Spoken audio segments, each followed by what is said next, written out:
Quero convidar você a abrir a sua Bíblia no Evangelho de Mateus, capítulo 5. Evangelho de Mateus, capítulo 5, nós iremos para o nosso sexto sermão da série A Vida no Monte. Essa série ela é baseada no Sermão do Monte. Muito obrigado, irmão. Ela é baseada no Sermão do Monte, especificamente Mateus capítulo 5, 6 e 7. Estamos ainda na primeira parte do Sermão do Monte de Jesus, então enquanto você localiza o texto, acalma o seu coração, eu quero pedir que você ouça para entendermos aí o contexto daquilo que estamos desenvolvendo. Como eu disse, hoje é o sexto sermão da nossa série. Quando nós olhamos para o Sermão do Monte, nós precisamos entender que não foi simplesmente um grande sermão que Jesus pregou, o Sermão do Monte, mas que foi como se um retiro estivesse acontecendo. Jesus, ele chama os seus discípulos para perto e começa a tratar sobre vários assuntos com os seus discípulos. Ele inicia falando de uma forma mais geral e conforme vai avançando nessas palavras, ele vai especificando, ele vai pontuando algumas coisas específicas. Então, nós precisamos entender que o Sermão do Monte, ele precisa ser analisado como um todo. Nenhuma porção do Sermão do Monte pode ser compreendido, pode ser entendido, exceto à luz da sua totalidade. Para a gente entender pequenas porções, versículos específicos do Sermão do Monte, nós precisamos entender o Sermão do Monte como um todo. Por isso que o nosso esforço como igreja é não ir correndo para o Sermão do Monte. Nós não tivemos um sermão sobre as bem-aventuranças, nós estamos indo cada uma delas, uma por vez. E quanto mais estudamos acerca disso, eu não sei você, mas mais maravilhados ficamos, ou pelo menos deveríamos ficar. O Sermão do Monte foi pregado por Jesus para nos ensinar aquilo que nós devemos ser como discípulos dele. E não simplesmente aquilo que devemos fazer como membros de igreja ou religiosos em algum sentido. Por isso, que em tempo de tantas vozes, em tempo de tantos ensinos, iremos sentar-nos e ouvir aquilo que o Mestre Jesus tem para nos ensinar. O que ele quer ensinar para os discípulos dele a partir desse sermão, conhecido como Sermão do Monte. Então, na primeira parte desse maravilhoso ensino de Jesus, nós somos levados ao paradoxo da felicidade. Você sabe o que é um paradoxo? É aquilo que aparentemente é contraditório, que tem aparência de contradição. Bom, vejamos, leia comigo, por favor, acompanhe na sua Bíblia, Mateus capítulo 5, a partir do verso 1. Diz assim: vendo as multidões, Jesus subiu ao monte e se assentou. Seus discípulos aproximaram-se dele e ele começou a ensiná-los, dizendo: bem-aventurados os pobres em espírito, pois deles é o reino dos céus. Bem-aventurados os que choram, pois serão consolados. Perceba o aparente paradoxo. Porque Jesus está dizendo, felizes os pobres, felizes os que choram. A segunda bem-aventurança, ela poderia ser traduzida literalmente da seguinte forma: feliz o triste. Parece que não faz sentido. Sigamos, versículo 5. Bem-aventurados os humildes, pois eles receberão a terra por herança. Bem-aventurados os que têm fome e sede de justiça, pois serão satisfeitos. Bem-aventurados os misericordiosos, pois obterão misericórdia. Bem-aventurados os puros de coração, pois verão a Deus. Bem-aventurados os pacificadores, pois serão chamados filhos de Deus. Bem-aventurados os perseguidos por causa da justiça, pois deles é o reino dos céus. Versículo 11. Bem-aventurados serão vocês quando por minha causa os insultarem, os perseguirem e levantarem todo tipo de calúnia contra vocês. Alegrem-se e regozijem-se, porque grande é a sua recompensa nos céus. Pois da mesma forma que perseguiram os profetas que vieram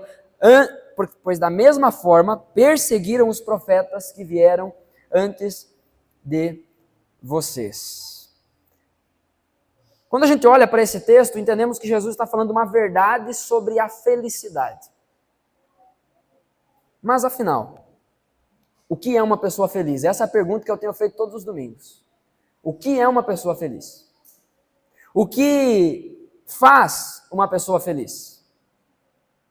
O que tem uma pessoa feliz? E por fim, você precisa responder isso de uma forma pessoal. Você é uma pessoa feliz? Você pode olhar para a sua vida e dizer, eu sou uma pessoa feliz, eu sou uma pessoa satisfeita, contente, alegre. A verdade é que todos procuram felicidade. Ela é uma busca instintiva, porque ela faz parte do nosso ser como natureza. Ela é uma busca que faz parte da nossa alma, ela é uma busca intuitiva.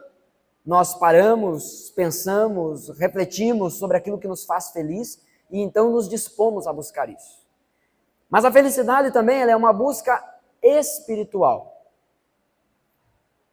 Porque a maioria de nós, eu acredito, que já teve experiência onde pôde perceber que a felicidade de fato não pode ser encontrada nas coisas desse mundo. De que falta algo. Você já sentiu isso? Que falta algo. E a expectativa muitas vezes é colocada em cima de coisas ou até mesmo de pessoas, mas ainda assim, mesmo que esteja preenchido esse algo, esse buraco dentro de nós, por um determinado tempo, logo esse vazio volta. Essa é uma busca espiritual também, porque nada desse mundo consegue preencher esse vazio. Eu gosto de algo que o pastor americano John Piper diz. O problema das pessoas não é procurar muito a felicidade, mas é procurar pouco. Porque se procurassem muito a felicidade, elas correriam para Deus. Se procurassem felicidade de verdade, elas correriam para Deus. Mas é porque procuram pouca felicidade, é porque procuram uma felicidade momentânea, passageira, que as pessoas não correm para Deus. Pois é apenas em Deus que isso pode ser encontrado de fato. E aí que entra, diz Lloyd Jones, no seu livro sobre o Sermão do Monte, é aí que entra o caráter totalmente enganador do pecado. Para cada palavra que Deus diz, Satanás levanta mentiras. Ou, no mínimo, tenta colocar dúvidas. Entenda, por favor, o propósito do diabo não é fazer você duvidar de Deus, mas é fazer você duvidar da palavra de Deus. Dificilmente alguém que afirma crer em Deus deixará de acreditar que Deus existe. Mas facilmente alguém que não alimenta o seu coração da palavra de Deus diariamente, facilmente essa pessoa ela é enganada e é colocado dúvida no seu coração a respeito da palavra de Deus. É por isso que quando nós lemos, por exemplo, textos como esse que já passamos, bem-aventurados os pobres de espírito, como assim felizes são os pobres de espírito? A gente não consegue crer, a gente não consegue provar, a gente não consegue ir até o final para provar e ver que de fato é essa a verdade, porque duvidamos da Escritura. E esse é o propósito do diabo. Sempre foi. No jardim, foi dessa forma que ele agiu com Adão e Eva. O pecado, ele sempre vai nos prometer felicidade. O pecado não chega para a gente dizendo assim, ó, vim aqui para desgraçar a tua vida. Sempre vem prometendo felicidade. Sempre vem prometendo satisfação. Sempre vem prometendo tempo. Não, faz isso aqui só por enquanto, que aí tu vai ganhar tempo para que lá na frente tu possa desfrutar ou viver com Deus. O pecado sempre promete algo que ele nunca entrega. Sempre promete felicidade, mas sempre entrega tristeza. Ele sempre promete um caminho melhor, mas sempre entrega um beco sem saída. Sendo assim, irmãos, felizes, verdadeiramente felizes, são aqueles que vivem de acordo com os valores do reino de Deus. E por favor, entenda isso. Quando nós estamos falando sobre valores do reino de Deus, nós não estamos falando sobre regras do reino de Deus. Eu quero fazer essa distinção de termos para que a gente possa ser relembrado, ou você que está nos visitando, talvez não pegou nenhum sermão da série ainda, você entenda o que queremos dizer quando falamos sobre valores do reino, princípios do reino. Não é apenas sobre regras ou leis. Não é sobre um checklist que precisa ser completado.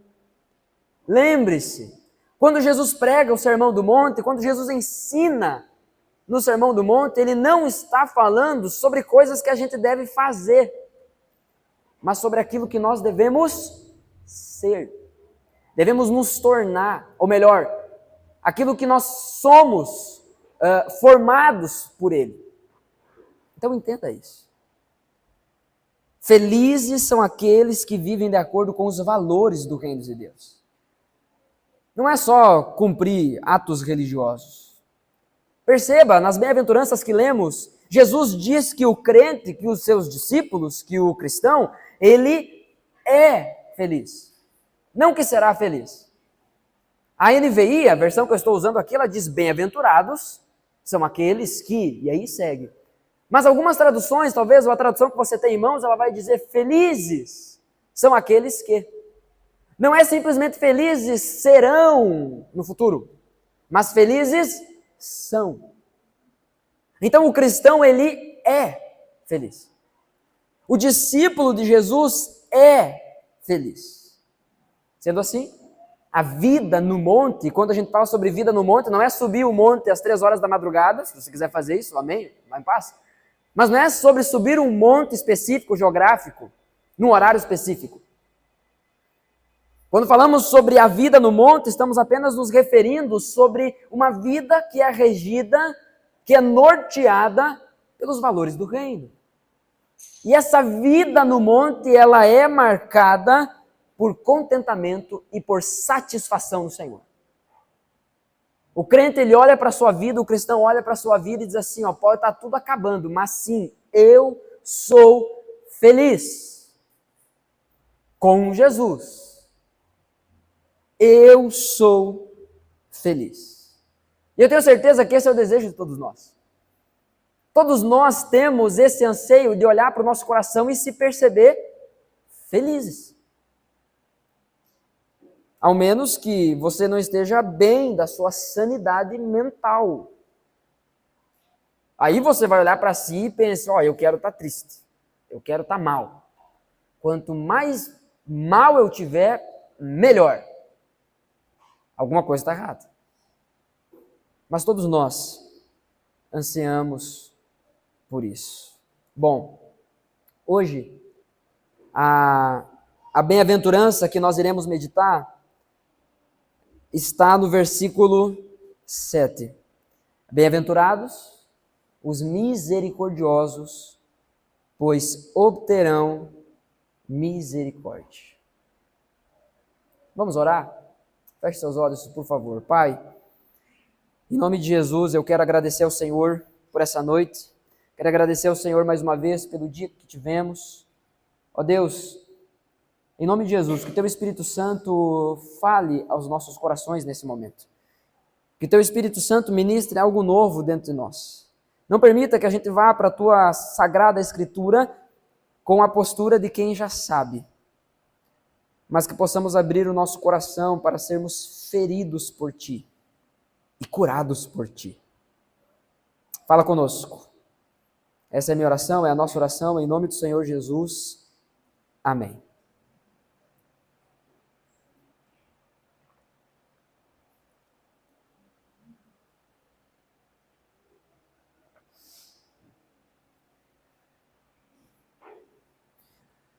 Você se lembra do cenário no qual os discípulos aqui se encontram? Uma grande multidão segue Jesus, é isso que diz a partir do versículo 1 do texto de Mateus 5. Uma grande multidão está seguindo a Jesus e de repente Jesus para. Jesus para, ele senta no pé daquele monte, talvez um pouquinho mais alto, enfim, mas Jesus para. E ele espera. Ele espera que os seus discípulos se aproximem dele. E quando os seus discípulos chegam perto dele, ele começa a ensinar os seus discípulos dizendo, falando. Mas é claro que enquanto Jesus fala, a multidão ainda está ali. Muitos apenas ansiando por uma bênção material, talvez. Alguns ansiando por uma bênção no seu negócio, no seu empreendimento. Muitos querendo uma cura física. Muitos querendo uma cura espiritual. Talvez sendo atormentados por Satanás, por demônios, indo a Jesus, pedindo para que Jesus curasse. Muitos talvez estavam ali apenas curiosos para saber o que é que estava acontecendo. Que movimento é esse que está acontecendo? Alguns talvez caminhavam a uma certa distância apenas por curiosidade. Mas o fato é que quando Jesus começa a falar, quando Jesus começa a ensinar, não somente os discípulos dele, mas a multidão que estava ali começa a ouvir também. Então, no pé daquele monte, havia todo tipo de gente. Mas Jesus diz quem são os seus discípulos. Jesus chama os discípulos e diz: bem-aventurados são vocês. Bem-aventurados são aqueles que são pobres em espírito, que sabem que precisam de mim. Aí já foi um baita filtro, porque Jesus começa com essa bem-aventurança de uma forma intencional. Eu não posso discorrer sobre todas as bem-aventuranças que já falamos aqui, ainda que a minha vontade fosse essa, mas não ia dar tempo e eu acredito que eu não teria voz para isso também. Mas eu quero encorajá-lo. Eu tenho os esboços, eu quero encorajá-lo. Se você quiser, eu posso encaminhar para você. Se você quiser, você pode ouvir no Spotify, você pode assistir no YouTube também. Mas não perca aquilo que Jesus tem nos ensinado através desse sermão tão maravilhoso. Jesus diz quem são os discípulos. Em primeiro lugar, as bem-aventuranças, elas permanecem nessa estrutura. Então, quando falarmos sobre as bem-aventuranças, terá sempre esses 3 pontos. Em primeiro lugar, Jesus diz que os seus discípulos são mais que felizes. Jesus inicia no versículo 7, então, dizendo bem-aventurados. O termo bem-aventurados não se refere a um tipo comum de felicidade. Se você está anotando, você está percebendo que essa informação está sendo dita todo domingo. Mas é para entendermos de fato. A ênfase ela é intencional. Porque o que Jesus está dizendo é que há um tipo de alegria que só é encontrado em Deus. De que há um tipo de felicidade, de satisfação no coração que não pode ser encontrado em lugar nenhum. De que ainda que as pessoas busquem, procurem, lutem e até mesmo estejam dispostas a matar para conseguir aquilo que na cabeça delas vai satisfazer os seus corações, vai trazer significado para a sua existência, é apenas em Deus, é apenas através de Jesus que é possível encontrar a felicidade verdadeira. Felicidade verdadeira nós estamos falando.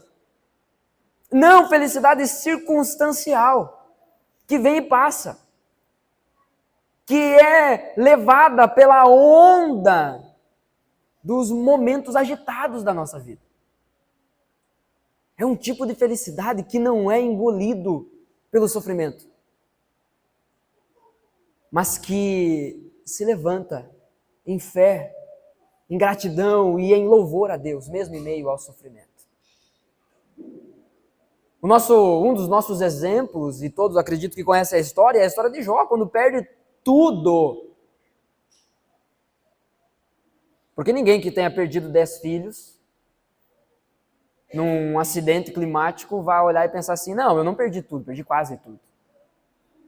Um homem completamente arrasado. Recebe a notícia, chora, lamenta, coloca a cabeça no chão, no pó, que era sinal de profundo lamento, profunda tristeza. Mas ele se levanta e diz, Deus me deu, Deus me tirou, louvado seja o nome do Senhor. Mas não é indício que Jó fez isso pulando de alegria, feliz. Mas ele faz isso com uma postura de coração, de quem sabe, de que Deus está no controle de todas as coisas. Bom, se você conhece a história de Jó, você sabe que houve redenção na história de Jó e que Deus ensinou Jó a conhecer mais sobre o seu próprio caráter e sobre o caráter de Deus. Há um tipo de alegria que só pode ser encontrado em Deus. Há um tipo de alegria que mesmo quando as dificuldades familiares se levantam, ela permanece. Ela permanece e ela não permanece simplesmente como uma resistência, mas ela permanece como um norte. Porque sabe que Deus possui planos para a sua vida. Nas bem-aventuranças que nós vimos até aqui, Jesus fala estritamente sobre o interior, sobre o coração daquele que é chamado de feliz. Ele é pobre de espírito, ele chora pelos seus pecados, ele é manso diante de Deus, humilde diante de Deus, para aprender de Deus. Ele também anda de forma mansa e humilde diante dos seus irmãos, porque no coração dele, diante de Deus, ele tem esse anseio de aprender. Ele sabe que não é na força dele que ele vai resolver as coisas. Ele confia em Deus. E a partir disso brota no coração dele uma fome, um desejo, um anseio por mais de Deus. Bem-aventurados os que têm fome e sede de justiça, os que têm desejo por Deus, que são famintos por Deus. Até aqui, Jesus falou, nessas 4 bem-aventuranças que vimos até aqui, Jesus fala sobre o interior daquele que é chamado de feliz, daquele que é o seu discípulo. Mas na 5ª bem-aventurança, que é a de hoje, Jesus começa a ensinar sobre o resultado exterior daquilo que existe no interior. Perceba, Jesus não começa então só a ensinar agora o que a gente tem que fazer. Não, ele começa a ensinar que a manifestação exterior é resultado daquilo que existe no interior. Sendo assim, o ensino de Jesus no Sermão do Monte permanece sendo não o que fazer simplesmente, mas aquilo que nós somos diante dele. Só que é claro, um coração que tem fome e sede de justiça, um coração que tem fome por Deus, ele vai se alimentar de Deus e ele vai se alimentar de forma transbordante. Porém, a mentira que Satanás conta é que ser misericordioso é ser enganado. Para cada verdade que Deus nos revela, Satanás inventa algo para ir contra ou, no mínimo, colocar dúvida naquilo que o Senhor está nos dizendo. Ser misericordioso com alguém implica em você não entregar para essa pessoa aquilo que ela merece. Entenda isso, por favor. Ser misericordioso implica em você não entregar para o seu irmão, para o seu próximo, aquilo que aquela pessoa merece. É por isso que a mentira que Satanás conta e que muitas vezes as pessoas acreditam, e talvez até você possa ter sido enredado por essa mentira, é de que ser misericordioso é ser feito de tonto, é ser enganado. É como se por algum momento nos esquecêssemos de que Deus é onipresente e onisciente. Não apenas cobre um lugar maior, mas está em todos os lugares. Não apenas conhece mais, mas conhece todas as coisas. Deus sabe, Deus vê. Mas Satanás tenta então nos enganar e nos desmotivar nas ações misericordiosas, tentando nos convencer que estamos sendo enganados. O Júnior errou feio comigo na bola. Ele pisou na bola comigo. Estourei aqui a frase, né? Você entendeu. O Júnior errou feio comigo. Ele pisou na bola. O que eu devo fazer com o Júnior? Eu vou entregar o que o Júnior merece. E até, inclusive, eu vou fazer 10 vezes pior para ele saber que comigo ninguém mexe. Você já ouviu aquela expressão? Minha mãe não me criou para levar desaforo para casa. Faz parte da escola do ensino, de que se você voltasse da escola, se você apanhou na escola e apanhou quieto, você apanhava em casa de novo. Porque você tinha que devolver na mesma moeda. A ideia da misericórdia, ela é bem ampla. Está diretamente ligado à fome e sede por justiça, que falamos no domingo passado. Lembra que eu mencionei que a justiça que Jesus fala no Sermão do Monte tem 3 aspectos. O aspecto legal, que é o nosso estado diante de Deus, inocente ou justificado, condenado ou justificado. O aspecto moral, que é o nosso desejo de viver de uma forma que agrade a Deus e testemunha a respeito da glória dele diante dos homens. Mas também o aspecto social, que nós olhamos para o próximo e nos empenhamos para tornar a retidão e a justiça de Deus presente na vida do próximo. E isso não só espiritualmente, claro que espiritualmente também. Nós vamos falar um pouquinho sobre isso. Mas o termo misericórdia, ele é muito abrangente. Mas a mentira que Satanás vai tentar contar para a gente é essa. Não seja bobo, não seja trouxa, não seja tolo. Dê o que o fulano merece. Você já ouviu aquela teologia que diz assim: eu não fui criado para ser pisado pelo diabo.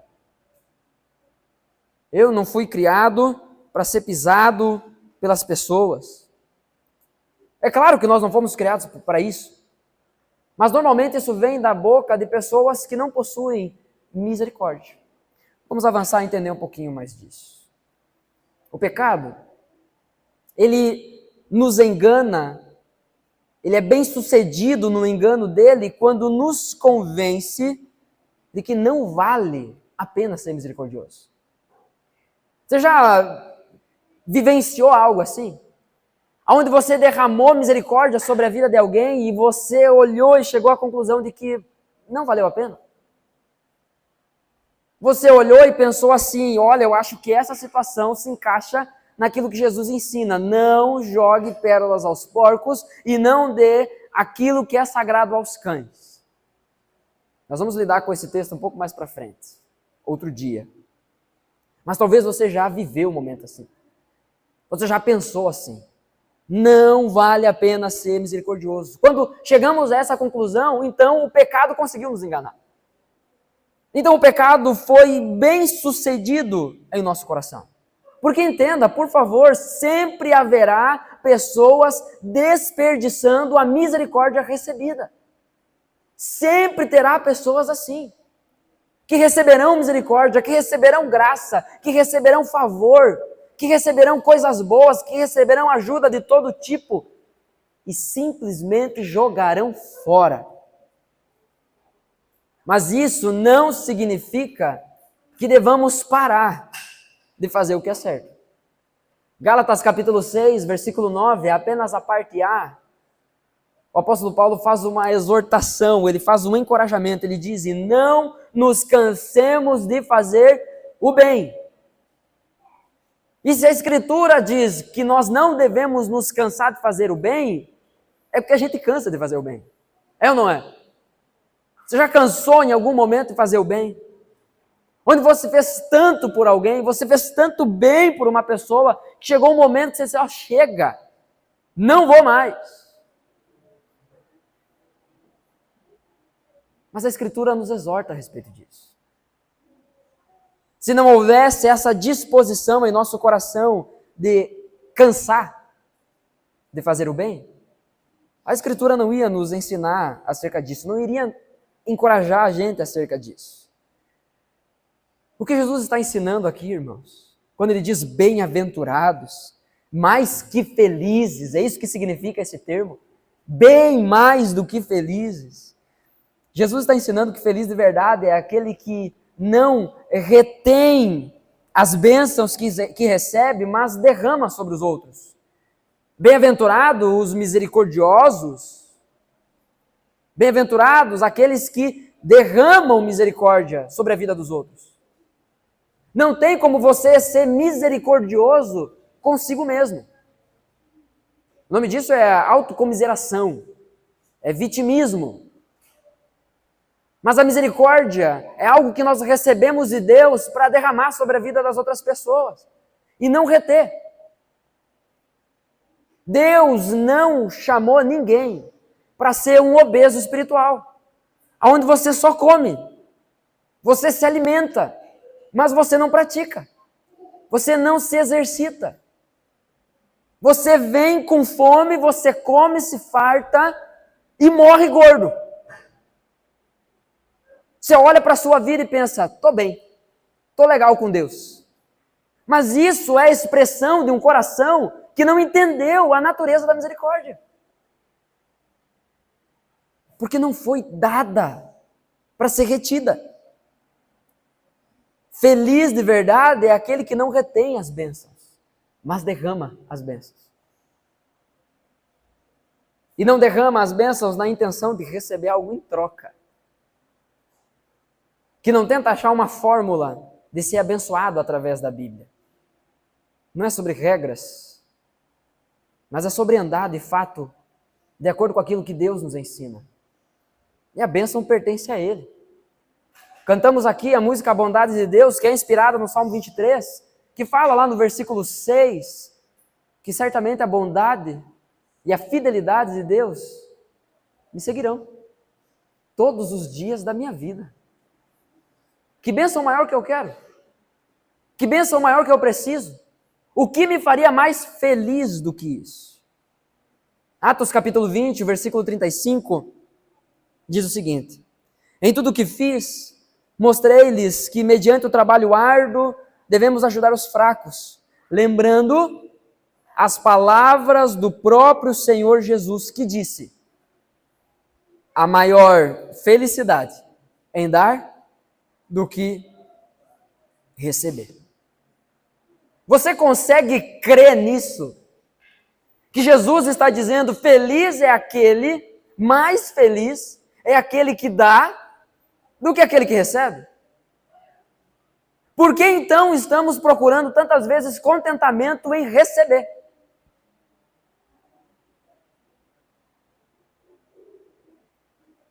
Jesus diz que feliz de verdade é aquele que não retém aquilo que recebe, mas ele entrega, ele derrama sobre os outros. Bem-aventurados, felizes, mais que felizes, são os misericordiosos. Mas em segundo lugar, vamos entender o que são então esses. Vamos entender um pouquinho melhor o que são esses, os misericordiosos. Lembre-se, mantenha essa imagem na cabeça. No pé do monte, havia todo tipo de gente. Mas Jesus diz quem são os seus discípulos. São bem-aventurados, são mais do que felizes. E são misericordiosos. Misericordiosos são aqueles que entram na dor do outro. Não é aquele que entra na vida do outro para bisbilhotar, para especular.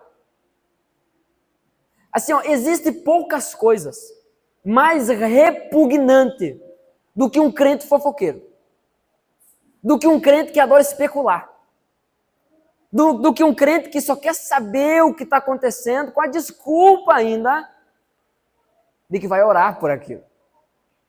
Existem poucas coisas mais repugnantes do que isso, do que alguém que levanta a bandeira do cristianismo, mas que quer entrar na vida do outro só para saber. Ou que fica compartilhando da vida do outro após ter entrado na vida do seu próximo, apenas para falar. E não com a preocupação de fato entrar na dor do outro. Porque você deve concordar comigo que é fácil falar sobre a vida do outro. É muito fácil. Até porque estamos rodeados de pessoas pecadoras. A gente pode pegar qualquer um aqui dentro do nosso meio e colocar aqui na frente. A gente pode destruir com a vida do cara se falar as coisas que ele tem de ruim. Porque todos nós temos. Mas o cristão, os misericordiosos, os que realmente são felizes, são aqueles que olham para o outro, não na expectativa de especular, para fazer fofoca, para comentar. Mas eles desejam entrar na vida do seu irmão na esperança de entender a dor do irmão e ajudar no processo de cura na vida do irmão. Esses são os misericordiosos, aqueles que entram na dor do outro. Mas entenda que misericórdia é mais do que sentir o outro, mas é atender o outro.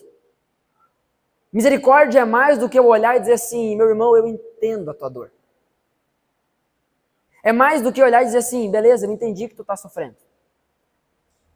Mas ele é meu irmão. O que eu posso fazer para entrar na tua dor e ajudá-lo nessa dor? E aí nós não estamos falando aqui apenas sobre abrir o bolso. Muitas vezes vai envolver isso. Mas não é apenas sobre abrir o bolso. É sobre abrir o coração. Jonas Madureira, no seu livro O Custo do Discipulado, ele ensina que ninguém consegue fazer um discípulo de Jesus se não antes for ele próprio um discípulo de Jesus. Não tem como. A gente ensinar as verdades de Jesus a partir do nosso coração, se em nosso coração não se encontram essas verdades de Jesus.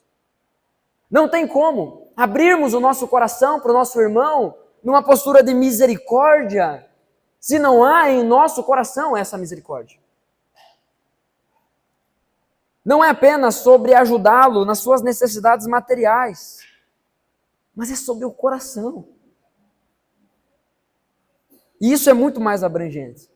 Envolve alívio terreno? Claro que envolve. A epístola de Tiago nos ensina isso. Se você encontra alguém necessitado e essa pessoa lhe pede ajuda, e você tendo como ajudar, não ajuda, mas diz assim, ó, Deus te abençoe, vai em paz, durma bem, a sua fé não vale de nada. A sua fé é demoníaca. Porque Tiago diz que a fé que não se concretiza em obras, ela é uma fé demoníaca, ela é uma fé morta. Porque até mesmo os demônios creem em Deus e tremem. Será que não é esse o tipo de fé que você tem alimentado no seu coração? Uma fé que crê em Deus, que treme diante dele, que tem medo dele, mas que não se junta à causa do reino dele, que não espalha a misericórdia dele. Por favor, sonde seu coração e perceba, peça para Deus ajudar se você até hoje não tem vivido uma fé demoníaca. Uma fé que apenas fala, mas não age. Uma fé que entendeu o conceito de misericórdia, mas não experimenta a prática dela. O padrão da misericórdia de Jesus, o padrão que Jesus estabeleceu sobre misericórdia, preocupa-se com o destino eterno das pessoas. E não só com a vida delas aqui. Claro que se preocupa com a vida dela aqui também. Mas não apenas com isso. Não se engane. Não se engane que apenas abrindo o bolso, ou apenas ensinando alguém a fazer determinada coisa, você está sendo misericordioso dentro do padrão de Jesus. Hernandes Dias Lopes, escrevendo acerca desse texto, ele vai dizer que misericórdia é lançar o coração na miséria do outro e estar pronto em qualquer tempo para aliviar a sua dor. É você ficar sabendo da necessidade do irmão e se compadecer disso. Entrar na dor dele e ajudá-lo. Levá-lo a Deus. E também, na medida do possível, suprir as outras necessidades. Se faz necessário aqui mais uma vez lembrarmos que as bem-aventuranças, essas características que Jesus está ensinando, não são virtudes naturais ao homem. Não é uma coisa que você nasce com. Porque tem gente que se cresceu numa família que é desprendida, que é generosa, ela geralmente, seria o caminho natural, que ela também se tornasse isso. Mas não significa que tal pessoa é misericordiosa dentro do padrão de Jesus. Porque todas as bem-aventuranças que Jesus está ensinando não são naturais. Não são produzidas pelo próprio homem, mas são geradas por Deus, pelo seu Espírito em nós. Por natureza, o homem é injusto.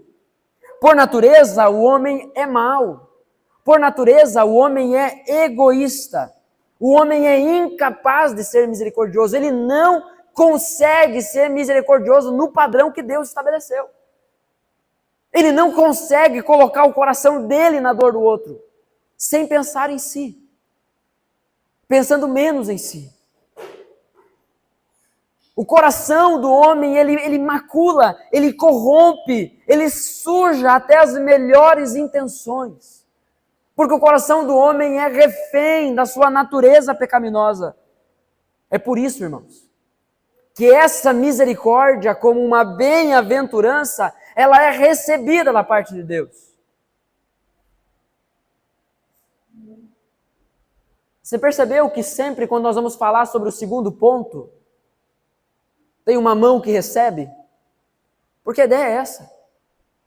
As características das bem-aventuranças, elas são recebidas de Deus. Elas não são geradas pelo homem. Porque por natureza nós somos corrompidos. Essa virtude é recebida de Deus. 2 Coríntios capítulo 3, 2 Coríntios capítulo 1, versículo 3 e 4. Diz: bendito seja o Deus e Pai de nosso Senhor Jesus Cristo, Pai de misericórdias. Você ouviu o texto? Eu vou ler de novo.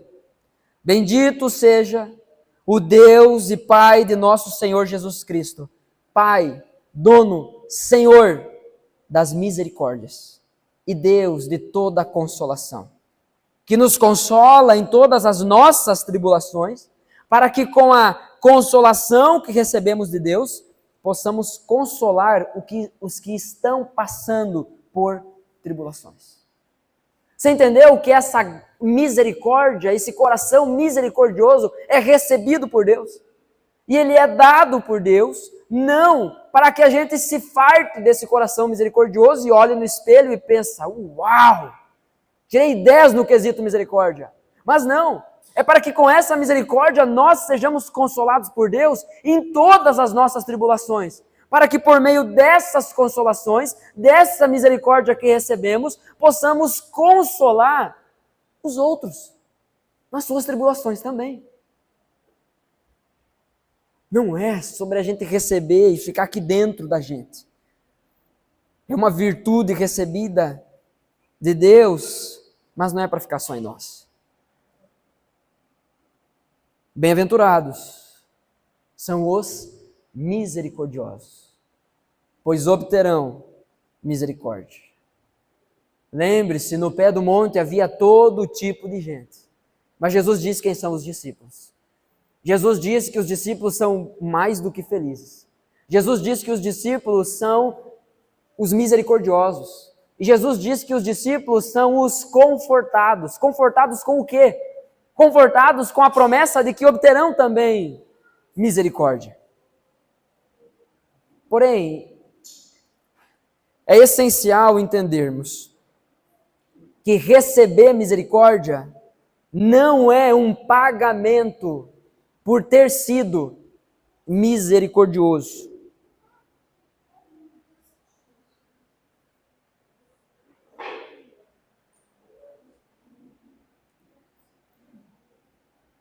A bem-aventurança de hoje, no versículo 7 de Mateus 5, de longe, ela é a bem-aventurança mais mal compreendida.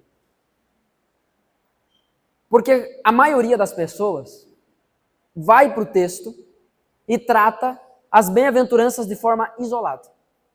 Então, quando olha para a bem-aventurança, bem-aventurados os misericordiosos, pois obterão misericórdia. Quando se pega isso de forma isolada, acredita-se então de que eu vou receber baseado naquilo que eu fiz. Mas se essa é a verdade que Jesus está ensinando, nós temos uma contradição na Escritura das mais sérias e escandalosas. E a Bíblia, então, já perde o seu valor, a sua posição, o seu peso de inerrante. Porque há inúmeras e inúmeras referências na Escritura, não só no Novo Testamento, mas também no Antigo Testamento, a respeito da graça de Deus.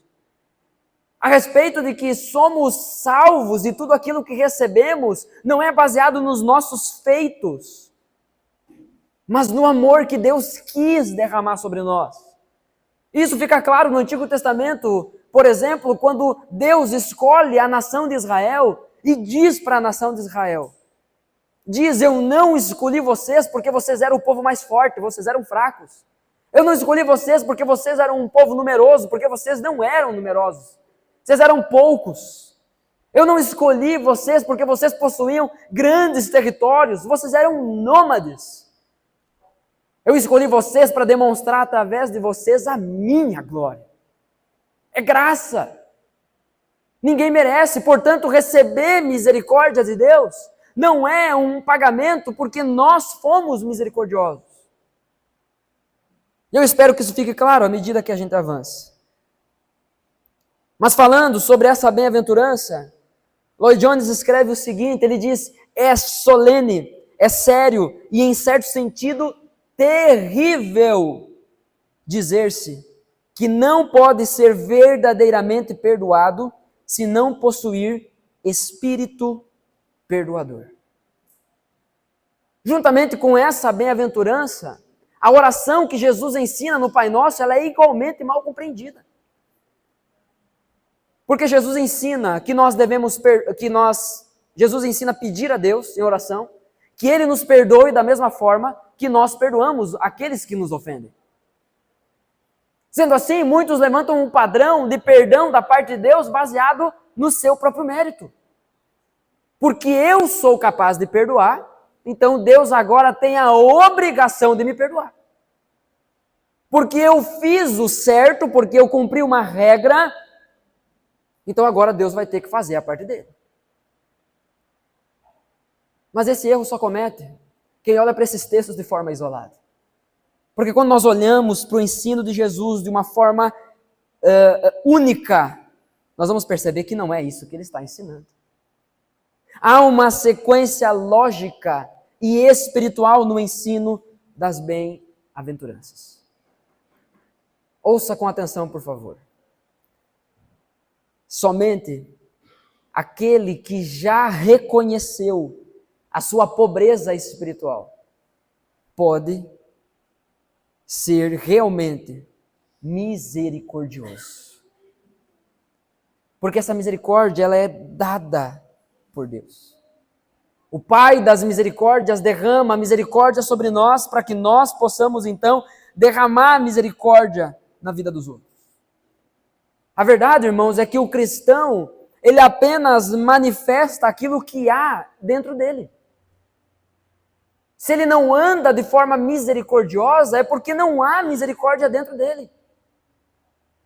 Se ele se percebe incapaz de entrar na dor do outro, não numa ideia especulativa, mas com um anseio redentivo, não há misericórdia em seu coração. Ele não foi alcançado pela graça e pela misericórdia de Deus. O cristão, o discípulo, os que realmente obterão misericórdia, são aqueles que manifestam aquilo que já há dentro deles. Olha o que diz em Efésios, capítulo 2, a partir do verso 4. Todavia, Deus, que é rico em misericórdia, pelo grande amor com que nos amou, deu-nos vida juntamente com Cristo, quando estávamos mortos em nossas transgressões. Foi Deus que deu vida. para mortos. Não foi o morto que disse, tive uma ideia, vou ressuscitar. Não foi o pecador que pensou assim, eu quero Deus. Na verdade, todos nós que cremos em Cristo, em algum momento nós falamos isso. Mas foi resultado daquilo que Deus já tinha feito em nós. Porque começa nele, perceba, é Deus que deu vida juntamente com Cristo quando ainda estávamos mortos em transgressões. E o texto é claro ao afirmar, pela graça vocês são salvos. E graça é graça. Graça é presente, graça é amor imerecido. Graça não é troca de favor, graça não é barganha, graça é graça. E esse é o escândalo da mensagem de Cristo. Esse é o escândalo do Evangelho.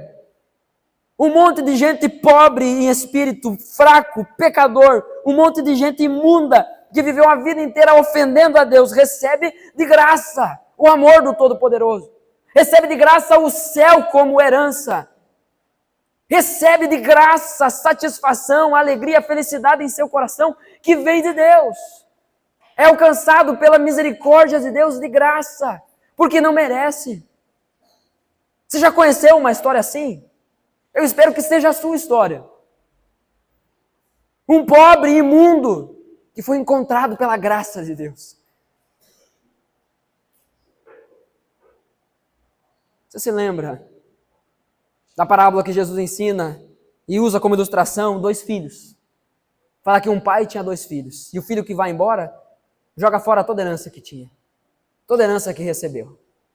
E quando ele volta querendo ser um empregado, ele volta querendo viver a partir de regras. Ele diz, me contrata como um servo teu, como um funcionário, para que eu possa pagar tudo aquilo que eu peguei. Mas de graça. O pai corre, o pai abraça aquele filho, imundo, sujo, ainda fedido, porque estava morando e desejando se alimentar com os porcos. Ele abraça aquele filho e diz, você é meu filho. Você consegue perceber o que Jesus ensina nessa parábola? Porque o pai ele vai correndo até o filho não entra na casa imundo. O filho entra na casa com cara de filho. Ele entra com roupa nova, ele entra com sandália nos pés, ele entra com um anel que simboliza a família, que simboliza a autoridade. O meu filho voltou. Quando ele entra, já foi dada uma ordem aos servos de que fosse feita uma festa. De graça, por pura misericórdia. Como poderíamos afirmar que isso é uma troca?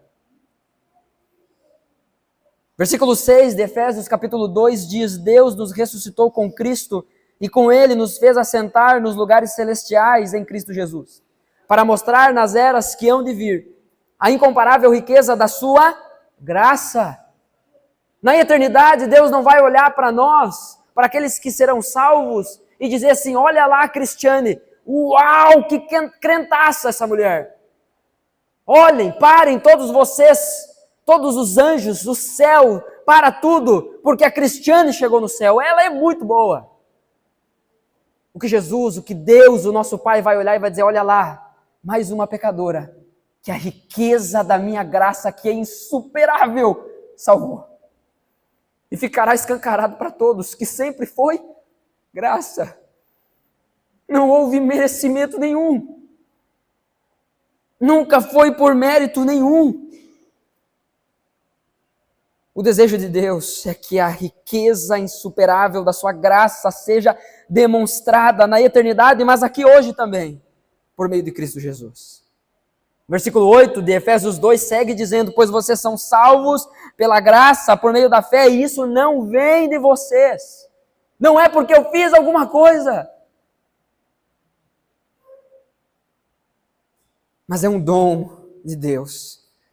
Versículo 9 deixa isso ainda mais claro, não é por obras, para que ninguém se glorie, porque somos criação de Deus, realizadas em Cristo Jesus, para fazermos boas obras, as quais Deus preparou de antemão para que as praticássemos.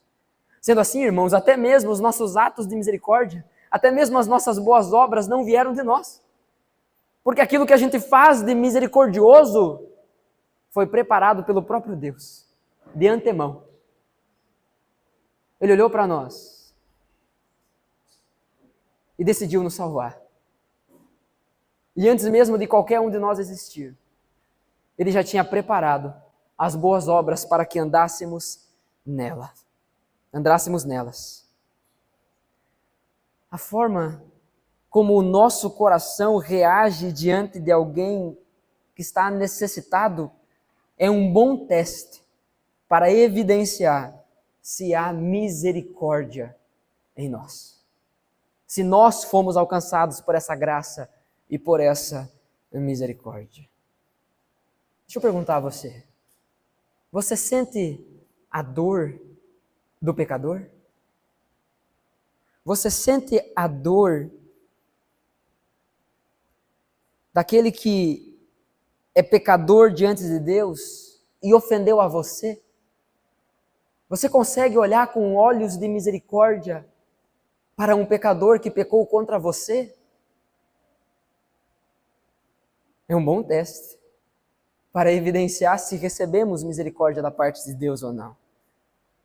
Você consegue se compadecer por aqueles que ainda são escravos do mundo, da carne, do diabo?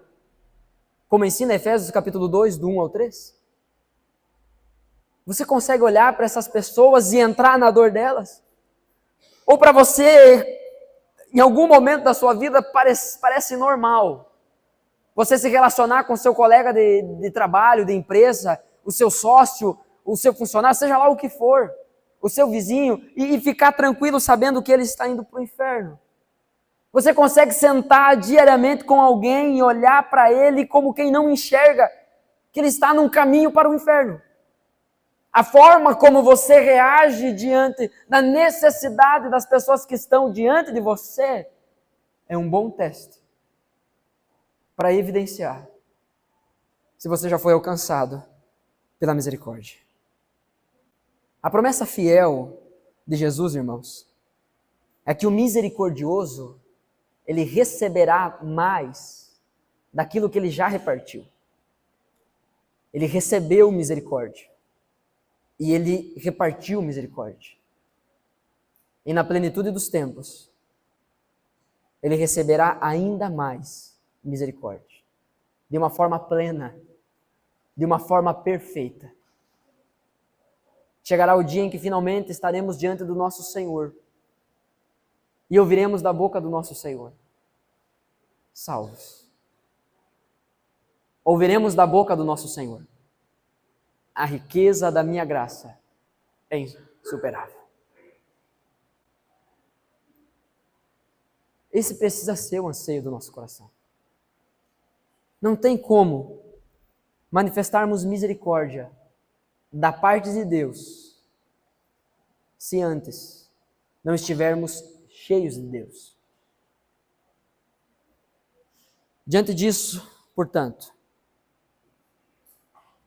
para ouvir e praticar,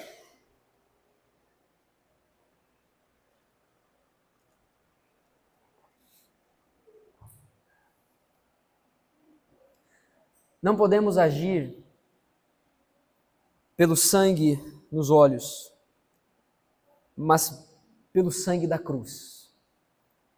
Quantas vezes não fomos misericordiosos porque agimos com sangue nos olhos? Quando decidimos devolver na mesma moeda, quando decidimos cobrar os nossos direitos, quando decidimos apenas reivindicar aquilo que nos pertence. Deixa eu perguntar a você, o seu coração é misericordioso? Não simplesmente os seus atos externos, mas o seu coração, ele é misericordioso? Você tem sido um instrumento de misericórdia na vida das pessoas que te cercam? O mundo tem percebido o impacto da sua vida? Porque essa é uma misericórdia prática, concreta, que ela chega na vida das pessoas e faz a diferença, que ela é manifestada pelo cristão e impacta a vida daqueles que se relacionam com ele. Você tem experimentado isso? Ninguém é capaz de produzir misericórdia a partir de si. apenas reproduzir a misericórdia que recebeu. Isso não nasce em nós. Se você sair daqui essa noite com uma decisão, eu vou me esforçar para ser misericordioso, você entendeu tudo errado. Porque a forma que nós devemos encerrar isso aqui é dizer: Deus, sabe aquela oração desesperada? Deus, pelo amor de Deus, é isso. Deus, me enche cada vez mais com a tua misericórdia, de forma que transborde, para que eu seja misericordioso com as outras pessoas. Para que naquele dia, no dia final, quando eu estiver diante de ti, receba a tua misericórdia de forma plena. Porque reparti aquilo que recebi. Em nome de Jesus, meu irmão. Em nome de Jesus, minha irmã. Creia que todo o esforço de apresentar Jesus às pessoas valerá a pena. Eles aceitando ou recusando, valerá a pena, porque Deus será glorificado. Gálatas capítulo 6, versículo 9, antes nós lemos apenas a parte A. Mas agora eu quero ler a parte B também. Porque a exortação completa é a seguinte: e não nos cansemos de fazer o bem, pois no próprio tempo colheremos, se não desanimarmos. Felizes são aqueles que são misericordiosos e são misericordiosos até o fim. Não confunda, por favor, ser misericordioso com passar a mão na cabeça. Nós vamos estabelecer isso mais para frente. Mas é apresentar o caráter, a misericórdia, a graça de Deus na vida das outras pessoas. Sendo assim, irmãos, entendendo a ordem lógica e espiritual das bem-aventuranças. Primeiro, precisamos reconhecer a nossa pobreza espiritual. Em seguida, chorar por ela, lamentar pelo nosso pecado. E assim, seremos capacitados por Deus para sermos mansos e humildes como o nosso Senhor.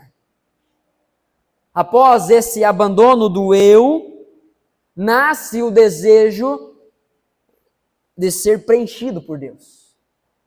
Finalmente vazios do eu, finalmente prontos para sermos preenchidos por Deus.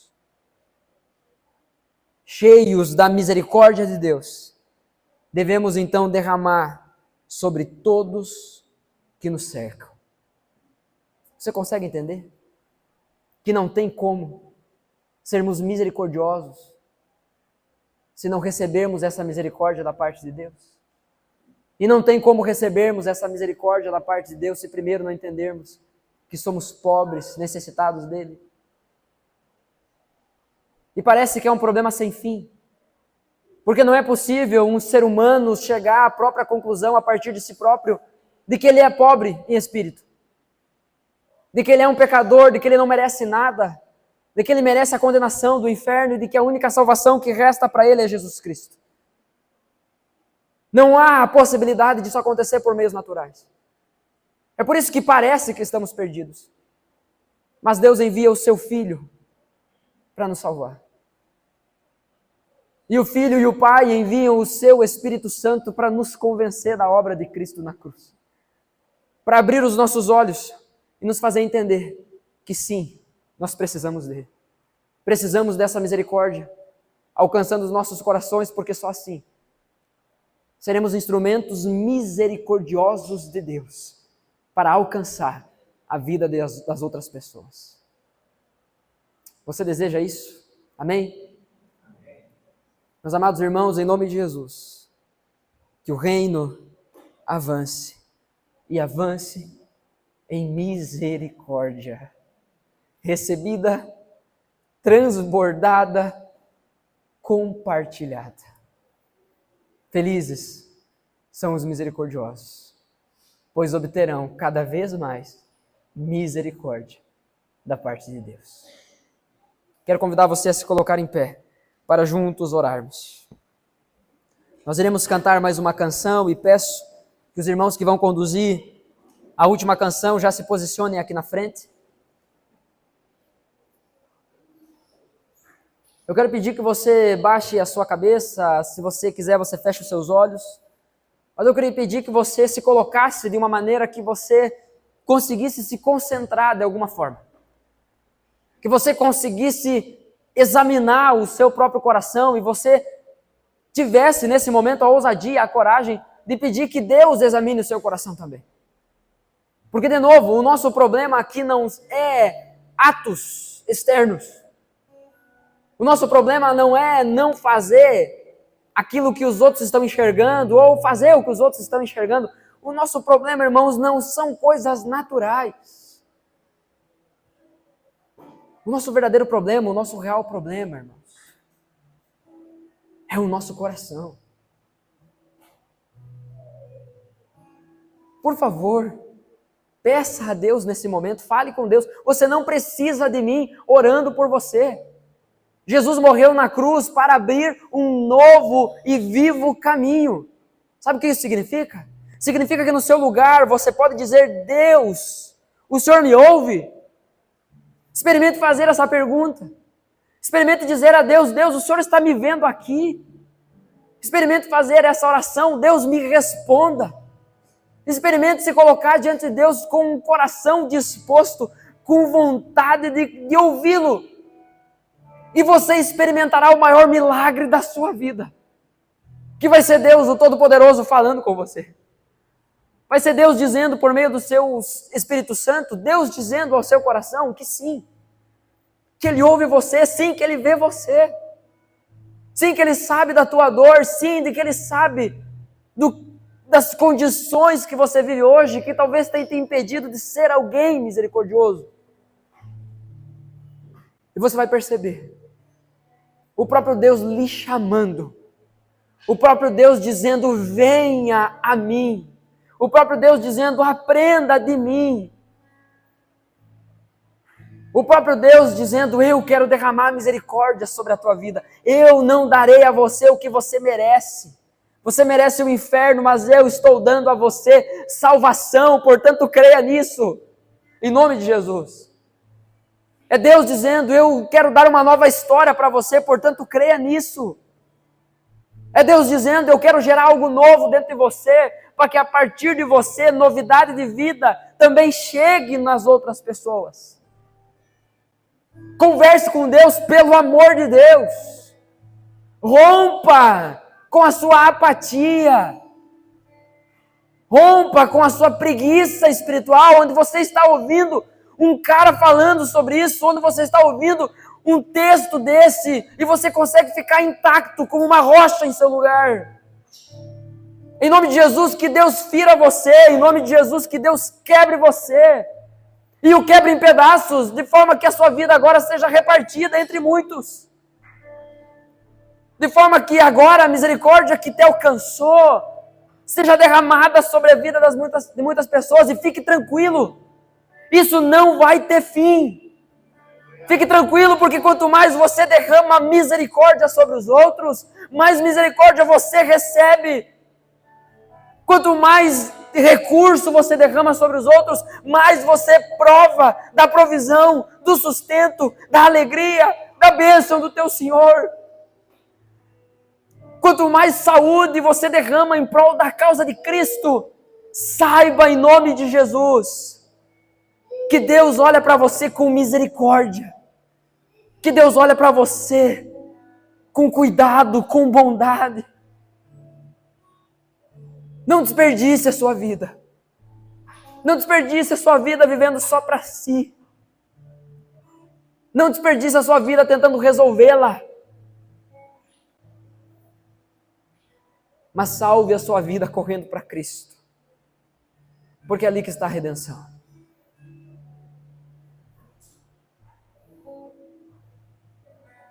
Fale com Deus. Peça a Ele. Se por algum motivo você está sentindo algum incômodo de estar em pé, sente-se. Se você sentir no seu coração que você deveria se ajoelhar, ajoelhe-se. Pouco importa, nesse momento, a disposição do teu corpo. Porque Deus chamou você aqui para falar a respeito do teu coração. Você é misericordioso. Você foi alcançado por essa misericórdia? Ah, amados irmãos. Talvez a forma mais propícia de encerrarmos esse culto seja pedindo a Deus que Ele nos ajude a reconhecer as nossas fraquezas. Seja pedir perdão a Deus, porque não somos misericordiosos. Seja pedir a Deus que Ele nos dê essa nova vida. Junto nós iremos cantar nesse momento. E essa canção, ela será uma oração. Então, em nome de Jesus, mantenha esse espírito de reverência. Mantenha esse espírito de contrição. Pai, em nome de Jesus, eu peço a Deus que o Senhor ouça os clamores dos corações que estão aqui. Corações que hoje estão percebendo pela primeira vez que ainda não foram alcançados pela Tua misericórdia e precisam disso. Eu peço a Deus que o Senhor nos ajude nesse momento a pedir perdão ao Senhor por não estender a misericórdia aos outros da maneira como deveríamos. Pai, em nome de Jesus, que nesse momento também o Senhor ouça o clamor daqueles que estão pedindo, que estão colocando nomes diante do Teu altar, nomes que ainda não foram alcançados, pessoas, corações que ainda não foram alcançados. Pai, nós pedimos que ainda que essas pessoas não estejam aqui, nós sabemos que o Senhor é plenamente capaz de encontrar e alcançar essas pessoas nesse momento. Nós clamamos, ó Deus, por salvação. Em nome de Jesus. Amém.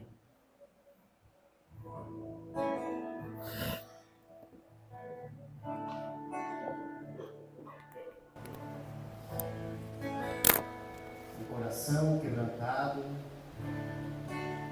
e humilde. Não rejeita, Senhor.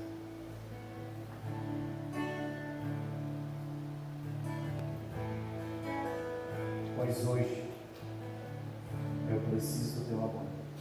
Você precisa do amor de Deus? Você precisa do amor de Deus? Erga sua mão. Quem precisa? Dê um passo em tua frente. Venha cá. Vamos cantar junto. Você que talvez não ergueu a mão, vem conosco. Esse amor te alcança.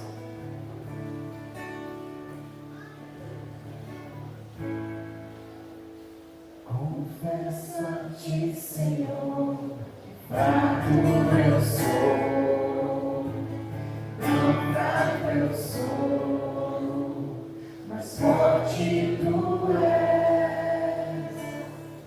Eu venho a Ti, Senhor, sem nada pra dar, só quero pedir. Vem.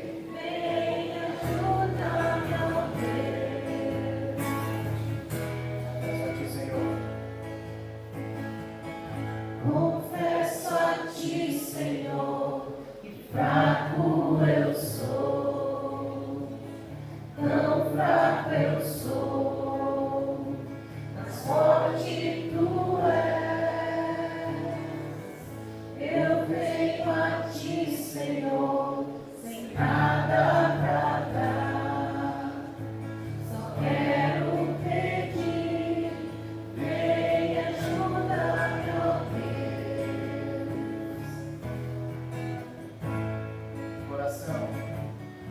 um coração quebrantado e humilde.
gostaria de convidar você a, se nesse momento você está sozinho, você responda esse sermão de uma forma prática. Abrace alguém, seja um abraço de misericórdia na vida de alguém nesse momento. Talvez você já está abraçado com a sua família, então dá uma volta em outra pessoa, ou vá com a sua família e abrace outra pessoa. Seja instrumento de misericórdia na vida de alguém. Abençoe alguém aí com uma palavra do Senhor.